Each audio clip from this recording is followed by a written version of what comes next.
ஒரு வீட்டுக்குள்ளே மணி ஃப்ளோ வரணும்னா என்ன பண்ணணும் சார்? இது ரொம்ப பெரிய கேள்வி. இதுக்கு நான் டீட்டெயில்ஸ் சொன்னால் ஒரு 2 மணி நேரம் ஆகும். ஆனால் சிம்பிளாக ஒரு மேட்ரு சொல்கிறேன். வெள்ளிக்கிழமை 2 தாமரைப்பூ, ஒரு 10 ரூபா துளசி, பசுமாட்டை நமஸ்காரம் பண்ணுறது, பசுவுக்கு ஏதோ முடிஞ்சதை செய்கிறது, இதெல்லாம் பெரிய அளவுக்கு கை கொடுக்கும். நிறைய பேர் எப்படி பூஜை பண்ணணும்னு கேட்பாங்க. தாமரத்தண்டு திரியில் நெய் தீபம் நிவேதனம் வச்சு தான் ஏற்றணும். நான் வெறும் விளக்கு ஏற்றுறேன், ஒருத்தவங்க வீட்டில் கூப்பிட்டு போய் காட்டினா பிரம்ம முகூர்த்தத்தில் விளக்கு ஏற்றுறேன் பாருங்கள் அப்படின்னு. பிரம்ம முகூர்த்தத்தில் விளக்கு ஏற்றுறது பவர்ஃபுல், ஆனால் ஒரு நிவேதனம் வச்சு தான் விளக்கு ஏற்றும். அந்த நிவேதனத்தை நாம் சாப்பிடணும். பணம் கொடுக்கறது மகாலட்சுமி மட்டும்தான். அவள் வேறு வேறு ரூபத்தில் கொடுப்பா.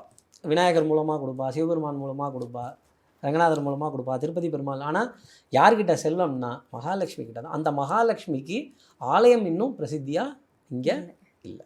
குபேர பூஜைகள் இல்லை. குசேலரோட கதை கேட்டால் தரித்திரியம் போகும். குசேலர் கிருஷ்ணரோட கதை கேட்டால் தரித்திரியம் போகும். இவங்க 2 பேர் தான் செல்வத்துக்கு ஏஜென்ட்டு. மகாலட்சுமிக்கு கீழே யார் ஹெட் ஆஃப் த டிபார்ட்மெண்ட்னா ஒருத்தர் குபேரர், இன்னொருத்தர் குசேலர். குபேரனுக்கு பூஜை, குசேலருக்கு கதை, அவருக்கு பூஜை கிடையாது. இன்றைக்கும் அவருடைய கோவில் எங்கே இருக்குன்னா குஜராத்தில் போர்பந்தரில் அவருடைய கோவில் இருக்குது.